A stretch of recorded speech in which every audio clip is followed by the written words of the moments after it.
అంటే ఏమి ఇవ్వకపోయినా ఈ పార్టీ బాగుంది అని భజన చేసుకుంటూ తిరుగుతున్నారు కొంతమంది.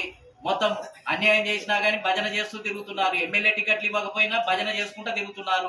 కొన్ని సంఘాల వాళ్ళు, కొన్ని నాయకులు, కొంతమంది నాయకులు మొత్తం ఏంటిది అని అంటే వాళ్ళ చుట్టూ తిరుగుతూ ఉన్నారు. చదువుకున్న రిటైర్డ్ ఐఏఎస్ ఆఫీసర్లు, ఐపీఎస్ ఆఫీసర్లు, యూనివర్సిటీ ప్రొఫెసర్లు జనాభా లెక్కలు కరెక్ట్గా ఉన్నాయని వీళ్ళే ఎక్కువ మాట్లాడుతున్నారు. జనాభా లెక్కలు తగ్గిపోయినాయని జనం అంతా మామూలు జనం మాట్లాడుతుంటే లేదు లేదు ఇవన్నీ కరెక్టే వచ్చినాయి, ఇవన్నీ నమ్మాలి, మీరు నమ్మకపోతే ఎట్లా, నమ్మండి అని యూనివర్సిటీ ప్రొఫెసర్లతోటి మాటలు చెప్పిస్తున్నారు. మొత్తం అంటే బీసీల తరఫున మాట్లాడకుండా ఏంటిది అని అంటే పార్టీల తరఫున మాట్లాడుతున్నారు, ప్రభుత్వాల తరఫున మాట్లాడుతున్నారు. ప్రజలు అమాయక ప్రజలు కాబట్టి, నోరు లేని మూగజీవాలు కాబట్టి, అడగలేని వాళ్ళు ఉంటే వాళ్ళ కోసం వాళ్ళ పక్షాన మాట్లాడాలి. కానీ మామూలు ప్రజలకే నచ్చ చెప్తున్నారు. చాలా బాగుంది, హిస్టారికల్, అసలు ఎంతో గొప్పది, ఎవరు చేయని పని ఈ ప్రభుత్వాలు చేస్తున్నాయి, ఈ పార్టీలు చేస్తున్నాయి అని చాలా గొప్పగా మాట్లాడుతున్నారు. అలా చుట్టూ తిరుగుతున్నారు. ఒక రిటైర్డ్ ఐఏఎస్ ఆఫీసర్ అయితే ఏం చెప్తున్నాడు అని అంటే, అసలు మేము వచ్చినాకనే, ఉద్యమం చేసినాకనే అసలు మమ్మల్ని చర్చలకు పిలుస్తున్నారు, అంతకుముందు ఉన్న బీసీ నాయకులను ఎవరన్నా చర్చలకు పిలుస్తున్నారా? నిజంగా ఎంత మార్పు వచ్చింది ప్రభుత్వంలో అంటే బీసీ ఉద్యమాన్ని గుర్తించారు. అంతకుముందు ఉన్నటువంటి బీసీ ఉద్యమాన్ని ఎవరు గుర్తించలేదు. ఇప్పుడు బీసీ ఉద్యమాన్ని గుర్తించాట, రోజు మంత్రుల దగ్గరట మొత్తం చర్చలకు పిలుస్తున్నారట. మొత్తం ఇప్పుడు హక్కులు అధికారాలన్నీ పంపిణీ చేయడానికి ప్రభుత్వం సిద్ధంగా ఉంది అని గొప్పలు చెప్పుకుంటున్నారు. ఏం పిలుస్తున్నారు?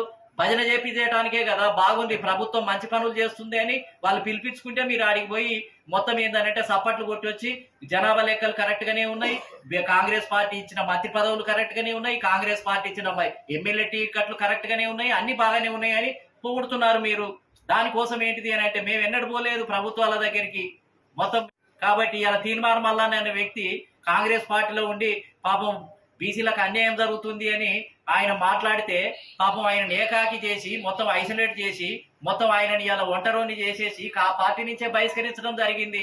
అదే పార్టీలో వేరే వాళ్ళు కాంగ్రెస్ పార్టీకి వ్యతిరేకంగా ఎంతో మంది మాట్లాడారు, అసంతృప్తిని వ్యక్తం చేశారు, ఎన్నోసార్లు తిట్టారు. అందులో ఉన్న కాంగ్రెస్ పార్టీనే తిట్టారు, ప్రెస్ మీట్లు పెట్టే తిట్టారు.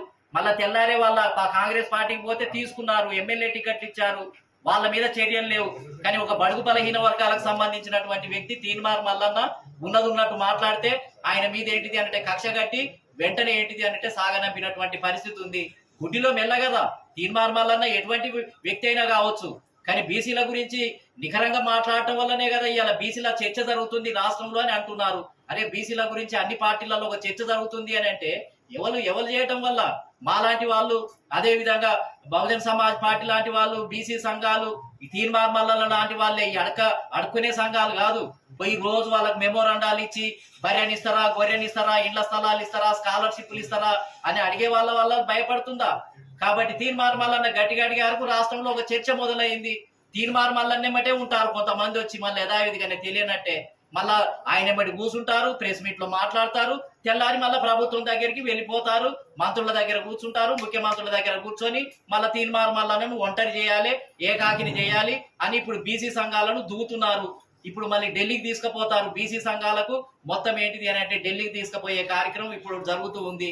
అంటే బీసీలలో ఎవరైనా గట్టిగా మాట్లాడితే వాళ్ళని ఏ విధంగా దెబ్బ కొట్టాలి అనేది గట్టిగా జరుగుతూ ఉంది. కాబట్టి ఇవన్నీ కూడా గమనించాల్సినటువంటి అవసరం ఉంది. కాబట్టి బీసీలు ఎంతో కాలం దీన్ని చూస్తూ ఊరుకోరు, అన్ని గమనిస్తున్నారు. ఎవరికి తెలియదని అనుకోవటానికి వీల్లేదు, అన్ని గమనిస్తారు. సరైన సమయంలో సరిగ్గా బుద్ధి చెప్తారు. ప్రజలు ఏమి తెలివి తప్పిన వాళ్ళు కాదు. మన కరీంనగర్ ఎన్నికలలో